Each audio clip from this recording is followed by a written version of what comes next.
નમસ્કાર દર્શક મિત્રો, આપ નિહાળ રહ્યા છો સાઈ ગ્રુપ મીડિયા હાઉસ દ્વારા સંચાલિત નવસારી લાઈવ અને ઝટપટ ન્યૂઝ. દિવસભરની ઘટનાઓથી અવગત કરાવતું એકમાત્ર બુલેટિનમાં જુઓ દેશ અને દુનિયાના આજના મહત્વના સમાચાર. આજરોજ પારડી ગામે હડકી ફળિયા અને મોટા હળપતિ વાસમાં જે બિન ઉપયોગી જર્જરિત પાણીની ટાંકી છે એને તોડી પાડવા માટે તેમજ જાનમાલનું નુકસાન થાય તે પહેલાં એને ત્યાંથી હટાવી લેવા બાબતે કલેક્ટર કચેરી ખાતે અમિતભાઈ ઈશ્વરભાઈ સોલંકી દ્વારા એક આવેદનપત્ર આપવામાં આવ્યું હતું અને એમણે જણાવ્યું કે નવસારી તાલુકાના પારડી સરપોર ગામે હળદી ફળિયા અને મોટા હળપતિ વાસમાં અંદાજિત 40 વર્ષ પહેલાં બનાવવામાં આવેલી પાણીની ટાંકી જે ખરી એ હવે જર્જરિત થઈ ચૂકી છે, ખાલી છે અને કોઈપણ ઉપયોગમાં લેવાતી નથી અને માટે કરી અને જલ્દીથી ત્યાંથી હટાવી લેવામાં આવે. નવસારીના તમામ સનાતનીઓને એક સાર્વજનિક આમંત્રણ આપવામાં આવ્યું છે કે રામ મંદિરના આંદોલનની અંદર જેમને પ્રમુખ યોદ્ધા તરીકે ગણવામાં આવે છે એવા આંતરરાષ્ટ્રીય હિન્દુ પરિષદના જનક ડૉક્ટર પ્રવીણ તોગડિયા જે ખરા એ નવસારીના સમસ્ત હિન્દુ સમાજના આહવાન ઉપર નવસારી પધારી રહ્યા છે અને એ 8મી ફેબ્રુઆરી 2026ના રોજ સાંજે 4:30 કલાકે સ્વામી શાંતિપ્રકાશ કૃષ્ણ મંદિર સિંધી કોલોની કે જે સર્કિટ હાઉસની સામેની ગલીમાંથી જવાય ત્યાં ઉપસ્થિત રહેનાર છે અને એ કાર્યક્રમ બાદ મહાપ્રસાદનું પણ આયોજન કરવામાં આવ્યું છે. તો ત્યાં સમસ્ત સનાતનીઓને ભાવભીનું આમંત્રણ આપવામાં આવી રહ્યું છે.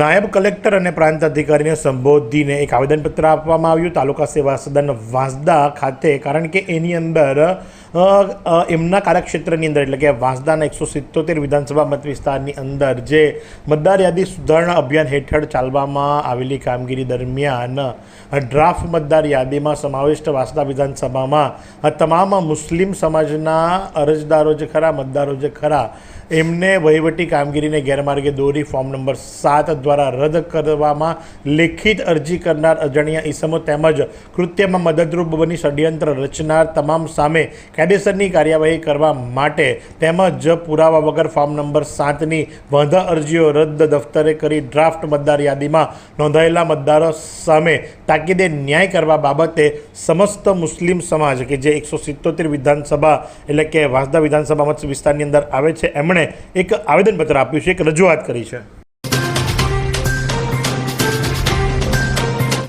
અમૃતલાલ દેસાઈ જનરલ હોસ્પિટલ વેસમામાં દાતાના સન્માન સમારોહ ઉજવાયો. હોસ્પિટલમાં ડાયાલિસિસ મશીન અને દર્દીઓ માટે ઇકોવાનનું લોકાર્પણ કરાયું.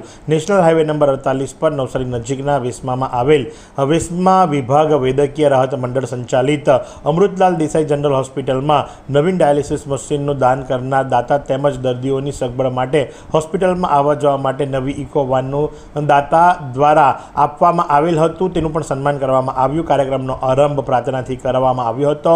હોસ્પિટલના ટ્રસ્ટી ડૉક્ટર બિપિન દેસાઈએ પોતાના પ્રવચનથી સૌને શાબ્દિક આવકાર્યા હતા.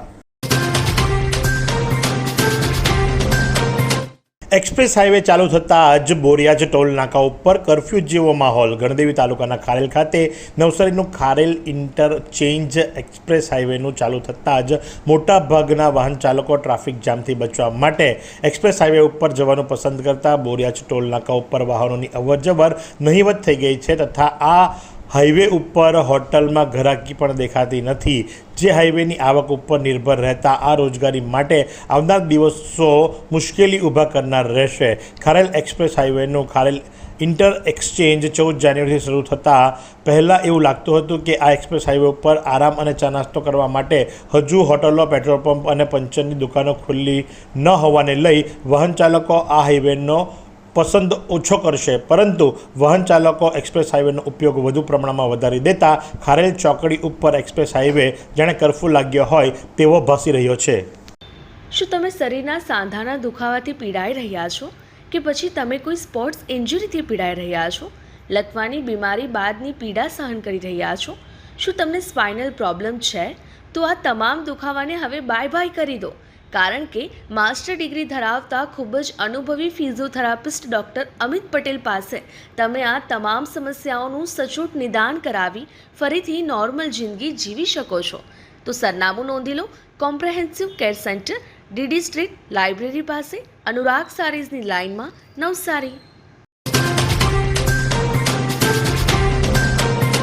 શ્રી ગુર્જર માનવ સેવા ટ્રસ્ટ સંચાલિત રવજીભાઈ ખાપરિયાવાલા વૃદ્ધાશ્રમ સ્વપ્નલોક સોસાયટી કાલિયાવાડી નવસારીમાં શિવરંજની ગ્રુપનો દેશભક્તિ ગીતનો સંગીતમય કાર્યક્રમ યોજાયો. નવસારીના ગુર્જર માનવ સેવા ટ્રસ્ટ સંચાલિત વૃદ્ધાશ્રમમાં રહેલા ભાઈઓ બહેનો માટે દેશના 77મા પ્રજાસત્તાક પર્વ નિમિત્તે નવસારીની શિવરંજની કરાઓકેના ગાયક કલાકારોએ દેશભક્તિ ભર્યા જાણીતા હિન્દી ફિલ્મી ગીતો ઉપરાંત અન્ય ગીતોની સતત 3 કલાક સુધી રજૂઆત કરી મનોરંજન કરાવ્યું. ચીખલીના સુરખાઈ ગામે ગોચરની ખુલ્લી જગ્યામાં જુગાર રમતા 4 શકુની મામાને ઝડપી પાડતી ચીખલી પોલીસ સાથે જ 2100 રૂપિયાનો મુદ્દા માલ પણ કબજે કર્યો. પેટ્રોલિંગ દરમિયાન પોલીસ ફરી રહી હતી તે દરમિયાન બાતમીના આધારે સુરખાઈ હરાજી ફળિયા ગોચરમાં ખુલ્લી જગ્યામાં ગોળકોંડાળો કરી 3 પતિની હરજીતનો જુગાર રમતા ગૌરાંગ સુરેશભાઈ પટેલ, ચેતન અમૃતભાઈ પટેલ, જયેશ સુમનભાઈ પટેલ આ ત્રણેય રહે સુરખાઈ હરાજી ફળિયા તેમજ કિરણ ભીખુ પટેલ કે જે સુરખાઈના વચલા ફળિયામાં રહે છે. આમ 4 જણાની અંગ ઝડતી કરતા એમની પાસેથી 2100 રૂપિયાના મુદ્દા માલ કબજે કરવામાં આવ્યો છે. વધુ તપાસ ચીખલી પોલીસ કરી રહી છે. જો આજના હવામાનની વાત કરવામાં આવે તો આજનું મહત્તમ તાપમાન 32 ડિગ્રી સેન્ટીગ્રેડ તો લઘુત્તમ તાપમાન 18 ડિગ્રી સેન્ટીગ્રેડ નોંધવા પામ્યું છે. ભેજની વાત કરીએ તો સવાર દરમિયાન હવામાં ભેજનું પ્રમાણ 95% અને સાંજે દરમિયાન 48% નોંધવા પામ્યું છે. પવનની ગતિ 1.9 કિલોમીટર પ્રતિ કલાકની ઝડપથી પવન ફૂંકાઈ રહ્યો હતો અને પવનની દિશા નોર્થથી વેસ્ટ તરફની હતી. ચીખલી ખાતે આવેલ આનંદ એગ્રો કંપનીના મેનેજરે અગમ્ય કારણોસર ગળે ફાંસો ખાઈ જીવન ટૂંકાવ્યું.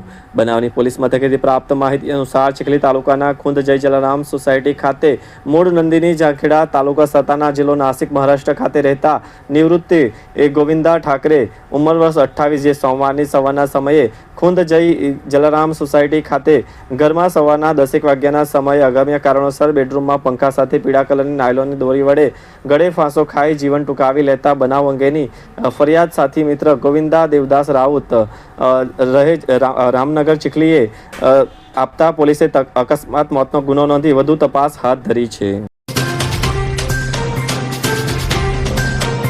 શેઠ આરજે હાઈસ્કૂલ નવસારીના વિદ્યાર્થીઓ STEM ક્વિઝમાં ઝોન કક્ષાએ ઝળક્યા. ગુડ કોસ્ટ દ્વારા આયોજિત સ્ટેમ ક્વિઝમાં પ્રથમ રાઉન્ડમાં તાલુકામાં શેઠ આરજે હાઈસ્કૂલના જુનિયર વિભાગમાં એટલે કે ધોરણ 9 અને 10માંથી 5 વિદ્યાર્થીઓ અને સિનિયર વિભાગમાં એટલે કે ધોરણ 11 અને 12માંથી 2 વિદ્યાર્થીઓ પસંદગી પામ્યા હતા. તારીખ 30/1/2026ના રોજ વીર નર્મદ દક્ષિણ ગુજરાત યુનિવર્સિટી સુરત ઝોન ખાતે યોજાયેલ ઝોન કક્ષાના સ્ટેમ ક્વિઝની સ્પર્ધામાં જુનિયર વિભાગના શાળાના 3 વિદ્યાર્થીઓએ ભાગ લીધો હતો. જેમાંથી 2 વિદ્યાર્થીઓ હર્ષ ભરતભાઈ ગામિત અને મયુર પરસોત્તમ બારૈયા રાજ્યકક્ષાની સ્ટેમ ક્વિઝમાં ભાગ લેવા માટે પસંદગી પામ્યા છે. જેઓ હવે સાયન્સ સિટી ગાંધીનગર મુકામે યોજાનારી રાજ્યકક્ષાની સ્ટેમ ક્વિઝ સ્પર્ધામાં ભાગ લેશે. 22 વર્ષથી દરરોજ લાખો જીવનોમાં આશા અને આરોગ્યનું પ્રકાશ આપતી Kejal life in multi speciality hospital. અદ્યતન સુવિધા સાથેની હોસ્પિટલ, અનુભવી ડોક્ટરો અને ટેકનોલોજી સહિત ઓપરેશન થિયેટર્સ, ICU અને NICU વિભાગ, 24 કલાક ચાલતી ઇમરજન્સી સર્વિસીસ, મેડિકલ સ્ટોર અને લેબોરેટરીની સુવિધા પણ ઉપલબ્ધ છે. હોસ્પિટલ સેવાઓ જેમ કે ઓર્થોપેડિક વિભાગ, મગજ અને સ્પાઇન વિભાગ, યુરોલોજી અને હૃદય રોગ વિભાગ, જનરલ સર્જરી વિભાગ. મેદસ્વીતા મુક્ત ગુજરાત અભિયાન અંતર્ગત બિલ્લીમોરામાં 108 સૂર્ય નમસ્કાર સાથે ભવ્ય યોગાથોન સંપન્ન. નાના ભૂલકાઓથી લઈ 80 વર્ષના વડીલોએ ઉગતા સૂર્યની સાક્ષીએ 300થી વધુ સાધકો સાથે સ્વાસ્થ્યનો મંત્ર ગુંજતો કર્યો. બિલ્લીમોરા નગરપાલિકા પ્લોટ ખાતે તારીખ 1 ફેબ્રુઆરી 2026ને રવિવારના રોજ સ્વાસ્થ્ય અને સુખાકારીનો એક અનોખો સંગમ જોવા મળ્યો હતો. ગુજરાત સરકાર દ્વારા રાજ્યના નાગરિકોને શારીરિક રીતે સક્ષમ બનાવવા અને મેદસ્વીતા જેવી સમસ્યાઓમાંથી મુક્ત કરવા માટે ચલાવવામાં આવી રહેલા મહત્વાકાંક્ષી મેદસ્વીતા મુક્ત ગુજરાત અભિયાનને વેગ આપવા માટે અહીં એક ભવ્ય યોગાથોન કાર્યક્રમનું આયોજન કરવામાં આવ્યું હતું. ગુજરાત રાજ્ય યોગ બોર્ડ નવસારી ચેપ્ટર મહિલા પતંજલિ યોગ સમિતિ અને લાયન્સ ક્લબ આંતલિયા સંચાલિત આનંદ મંગલ લાયન્સ યોગ કેન્દ્રના સંયુક્ત ઉપક્રમે યોજાયેલા આ કાર્યક્રમમાં શહેરના 300થી વધુ સાધકોએ ભાગ લઈ એક સ્વસ્થ સમાજના નિર્માણ માટે પોતાની કટિબદ્ધતા દર્શાવી હતી. હક માંગીએ છીએ, હક છીનવતા નથી. ચાપલધરા વિભાગ રાજપૂત સમાજનો ગરજતો બુલંદ અવાજ. આ શબ્દો છે ધર્મેન્દ્રસિંહ સોલંકીના. મૌન નહીં પ્રતિકાર, વચન નહીં પરિણામ, દયા નહીં અધિકાર આ સ્લોગન આજે ચાપલધારા વિભાગ રાજપૂત સમાજની ઓળખ બની ગયા છે અને આ ઓળખ પાછળ જે અડગ નેતૃત્વ ઊભું થઈ રહ્યું છે તે છે ધર્મેન્દ્રસિંહ સોલંકી. તેઓ માત્ર સમાજના પ્રમુખ નથી પરંતુ રાજપૂત સમાજના સ્વાભિમાનની લડતનો સિંહનાદ છે. વર્ષો સુધી રાજપૂત સમાજને અવગણવામાં આવ્યો, વચનો આપવામાં આવ્યા પરંતુ અમલ શૂન્ય રહ્યો. પરંતુ ધર્મેન્દ્રસિંહ સોલંકીના નેતૃત્વ બાદ હવે સ્થિતિ બદલાઈ છે. તેમણે સ્પષ્ટ શબ્દોમાં કહી દીધું છે કે હવે સમાજને મૂર્ખ બનાવશો નહીં, જવાબ મળશે. સોલંકીએ સત્તાધીશો અને રાજકીય દલાલોને ખુલ્લી ચેતવણી આપે છે કે રાજપૂત સમાજ માટે કોઈ વોટ બેંક નથી. જે નેતાઓને સમાજને માત્ર ચૂંટણી સમયે યાદ કરે છે તેમના માટે સંદેશ સ્પષ્ટ છે કે સમાજનો ઉપયોગ કરશો તો જવાબ મળશે, સમાજનો ઉપયોગ બનશો તો પરિણામ મળશે. તેમના નેતૃત્વમાં ચાપલધારા વિભાગ રાજપૂત સમાજના કાર્યક્ષેત્રના ગામો ચાપલધારા, અનાવલ, કોટ, રાનવેરી ખુર્દ, રાનવેરી કલ્લા, કુકેરી, પ્રતાપનગર, વાંદરવેલા, સિણધઈ, ચીખલી, બિલીમોરાના યુવાનો આજે એક અવાજ, એક વિચાર અને એક સંકલ્પ સાથે ઊભા છે. વેસમાં કડાકશા ગામના મતદારો સામે ધીરુભાઈ પટેલ, મિનેશભાઈ પટેલ અને ધર્મેશભાઈ રાઠોડના નામે ફોર્મ નંબર 7 ભરાતા ડેપ્યુટી કલેક્ટરને રજૂઆત કરાઈ. જલાલપોર તાલુકાના વેસમાં અને કડાકશા ગામમાં લોકશાહીના પર્વ સમાન ચૂંટણી પ્રક્રિયા પહેલા જ મતાધિકાર છીનવી લેવાનું એક મોટું કૌભાંડ સપાટી પર આવ્યું છે. ગામના જાગૃત નાગરિકોના નામે કોઈ અજાણ્યા શખ્સોએ ખોટી સહીઓના દ્વારા નામ કમી કરાવવાના ફોર્મ ભરી દેતા સમગ્ર પંથકમાં ભારે ચકચાર મચી ગઈ છે. વેસમાં ગામના રહેવાસી ધીરુભાઈ પટેલ, મિનેશભાઈ પટેલ તેમજ કડાકશા ગામના ધર્મેશભાઈ રાઠોડને જાણવા મળ્યું કે તેમની ઈચ્છા વિરુદ્ધ અને તેમની જાણ બહાર મતદાર યાદીમાંથી નામ કાઢી નાખવા માટેનું ફોર્મ નંબર 7 કોઈ ભરી આવ્યું છે. આ માહિતી મળતા જ ત્રણેય નાગરિકો ચોંકી ઉઠ્યા હતા, કારણ કે તેમણે ક્યારેય કોઈ આવું ફોર્મ ભર્યું જ ન હતું. ફોર્મમાં અરજદારોની નકલ કરેલી અથવા બોગસ સહીઓ કરવામાં આવી છે. ત્રણેય અસરગ્રસ્તોએ કાયદાનો સહારો લીધો છે. તેમણે નવસારીના ડેપ્યુટી કલેક્ટરને રજૂઆત કરી હતી. તેમજ આ ત્રણેય વ્યક્તિ દ્વારા આ ફોર્મ ભર્યું નથી, તેમાં કરવામાં આવેલ સહીઓ અમારી નથી, આથી આ ફોર્મ તાત્કાલિક રદ કરવામાં આવે તેવી રજૂઆત કરવામાં આવી છે. જિલ્લા વહીવટી તંત્ર અને નાગરિક સંરક્ષણ વિભાગના સંયુક્ત ઉપક્રમે 300 કરતાં વધારે સ્વયંસેવકો માટે સિવિલ ડિફેન્સ ટ્રેનિંગ યોજાઈ. આફતના સમયમાં બચાવ પ્રતિયુક્તિઓ શીખીને નવસારી જિલ્લાના યુવાનો થઈ રહ્યા છે સજ્જ. આગ, ભૂકંપ, પૂર, તોફાનો અને હુમલામાંથી કેવી રીતે બચવું અને અન્યને બચાવવા તે આ ટ્રેનિંગનો હેતુ છે. નવસારી ખાતે નાગરિક સંરક્ષણ કચેરી દ્વારા ભારત સરકારના ગૃહ મંત્રાલય અને રાજ્યના નાગરિક સંરક્ષણ વિભાગ વચ્ચે થયેલા MOU અંતર્ગત સિવિલ ડિફેન્સ વોર્ડન અને વોલેન્ટિયર્સ માટે કેપેસિટી બિલ્ડિંગ ટ્રેનિંગનું આયોજન કરવામાં આવ્યું છે. નવસારી મહાનગરપાલિકાના ટાઉન હોલ ખાતે તારીખ 2/2/2026 થી શરૂ થયેલી આ તાલીમ શિબિરનો ઉદ્ઘાટન સમારોહ જિલ્લા કલેક્ટર અને મેજિસ્ટ્રેટ શિપ્રા અગ્રેના અધ્યક્ષ સ્થાને યોજાયો હતો. રાજ્યની આપત્તિઓ અને કટોકટીના સમયે પ્રથમ જવાબદેહી ક્ષમતાને વધુ સુદૃઢ બનાવવાના ઉદ્દેશ્ય સાથે યોજાયેલા તાલીમમાં અંદાજિત 326 જેટલા વોર્ડન અને વોલેન્ટિયર્સ ભાગ લીધો હતો. सभी धर्मों की एक पुकार, मात पिता का करे सत्कार. 14 फरवरी मातृ पितृ पूजन दिवस. इंस्पायर्ड बाय संत श्री आशाराम जी बापू. 14 फरवरी से एक नई शुरुआत करें. मनाएं मातृ पितृ पूजन दिवस, क्योंकि प्रेम तो पवित्र होता है. इंस्पायर्ड बाय संत श्री आशाराम जी बापू. जागृत देव है माता पिता, तो आओ करें उनकी पूजा और मनाएं 14 फरवरी मातृ पितृ पूजन दिवस. Inspired by Sant Shri Asaram ji Bapu.